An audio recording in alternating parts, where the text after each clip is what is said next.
This is the homologous series of alkanes. In alkanes, every carbon atom has a single bond with neighboring carbon atoms. First alkane की बात करें तो that is having just one carbon atom and its name is methane.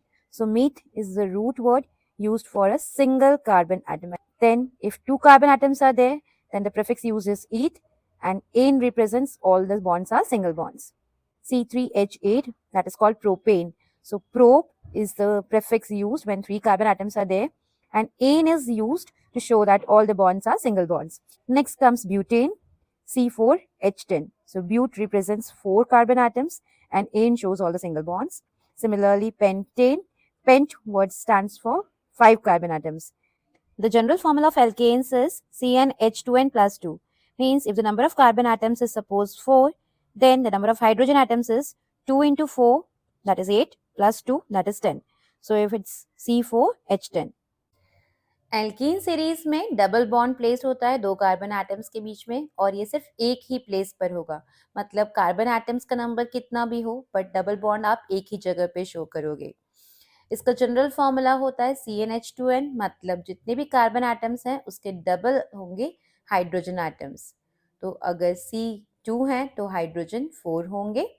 So first member of alkene is ethene, second member is propene, prop मतलब 3 and ene मतलब double bond. Next is butene, but मतलब 4 carbon atoms, ene मतलब double bond. ये double bond आप कहीं भी place कर सकते हो, किन्हीं भी दो कार्बन एटम्स के बीच में आप डबल बॉन्ड शो कर सकते हो. नेक्स्ट इज पेंटीन, पेंट मतलब 5 and so 5 carbon atoms are there and you can show the double bond at any place between any two carbon atoms. But याद रखना हर कार्बन एटम की valency होती है 4, so that should be satisfied, the remaining valencies should be satisfied by hydrogen. Homologous series of alkynes, YNE, alkyne जब भी आ जाए means carbon carbon के बीच में होगा एक ट्रिपल बॉन्ड. ये ट्रिपल बॉन्ड आप नंबर ऑफ कार्बन एटम्स कुछ भी हो, you would be showing the triple bond at one place only, means between any two carbon atoms only. Agar number of carbon atoms is just 2, that is the minimum number of required carbon atoms to form ethyne. तो अगर 2 हैं तो ईथ मतलब 2, YNE means triple bond. Similarly 3 carbon atoms के लिए propyne, 4 के लिए butyne and 5 carbon atoms के लिए पेंटाइन. तो ये है इन एल्कीन्स का molecular formula. This is the structural formula and this is the name. Exams में आपको कोई भी एक चीज दे देंगे और बाकी दो चीजें आपसे पूछेंगे. In exams, you could be given any one thing out of the 3 and you have to write the remaining 2 things. For example, they can give you the molecular formula and then you have to draw the structure and write the name of the compound. Functional group alcohol. Alcohol is represented by OH. OH is the functional group for alcohol and OL is the suffix.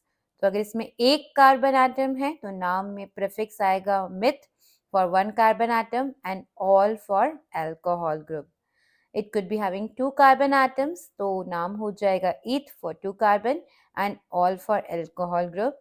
Similarly, propanol would be having 3 carbon atoms, butanol में 4 carbon atom हैं and pentanol is having 5 carbon atoms. Alcohol group में आप OH को किसी भी carbon पे place कर सकते हो. It could be attach to the first carbon और the second carbon, so it doesn't matters. आप किसी भी कार्बन पे ये OH ग्रुप को अटैच कर सकते हो. That is for alcohol group. Functional group aldehyde is simplified by CHO. Carbon का एक डबल बॉन्ड है ऑक्सीजन के साथ, सिंगल बॉन्ड है हाइड्रोजन के साथ, इसको CHO कहते हैं. जब भी आप कोई भी कंपाउंड लिखोगे तो उसमें CHO को साथ में ही लिखोगे, आप उसको सेपरेटली नहीं लिख सकते. If the name is methanol means it would be having one carbon atom. Myth मतलब एक carbon atom and aldehyde group के लिए Al सफिक्स यूज होता है. तो एक कार्बन एटम आप शो करोगे और कार्बन की रिमेनिंग वैलेंसी को आप सेटिस्फाई कर दोगे हाइड्रोजन से, तो फॉर्मूला हो जाएगा HCHO. Next is ethanol. Ethanol में 2 कार्बन एटम होंगे तो आप 2 कार्बन एटम ड्रॉ कर दो, CHO ग्रुप को शो कर दो और कार्बन की रिमेनिंग वैलेंसी को हाइड्रोजन से सेटिस्फाई कर दो. Similarly, propanol would be having 3 carbon atoms, butanol 4 and pentanol is 5 carbon atoms. तो जब आप carbon atoms count करते हो तो 4 carbon atoms आप जो अलग से attach कर रहे हो और एक carbon atom जो functional group में already present है उसको count करना नहीं भूलना है. In exams you could be given the formula and you could be asked to write the name.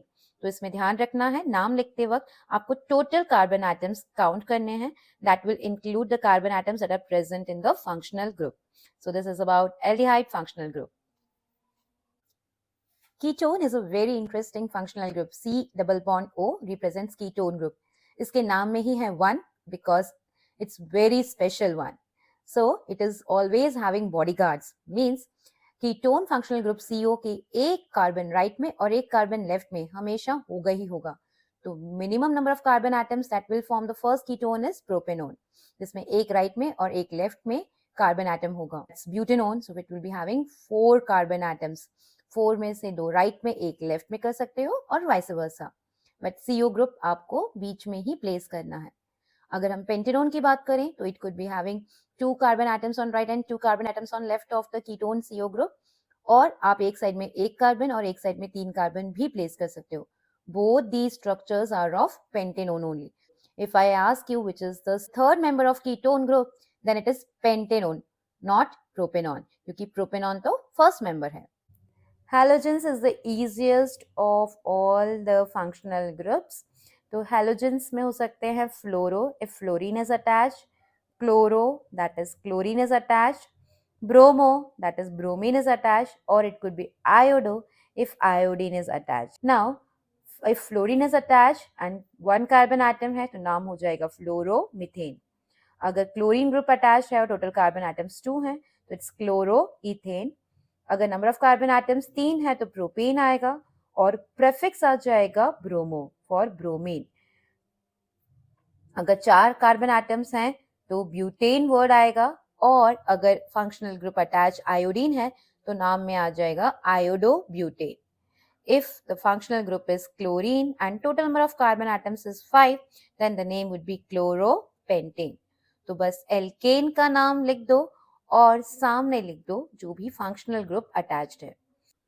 Carboxylic acid. Carboxylic acid functional group is represented by COOH, in which carbon forms a double bond with oxygen and another bond with oxygen, which in turn forms a bond with hydrogen. तो second का oxygen का एक bond carbon के साथ है और एक bond hydrogen के साथ.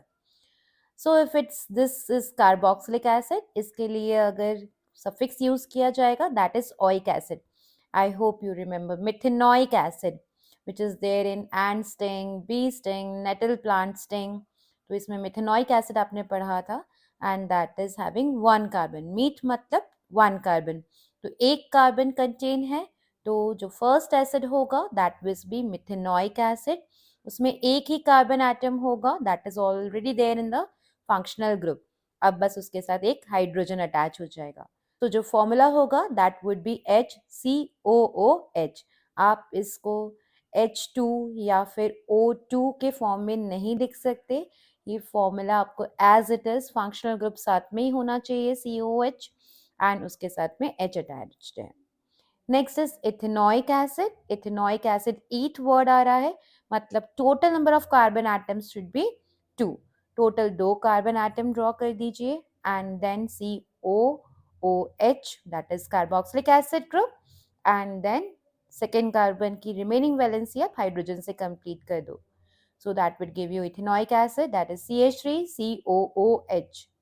आप इसमें भी C2 या फिर H4O2 ऐसे नहीं लिख सकते.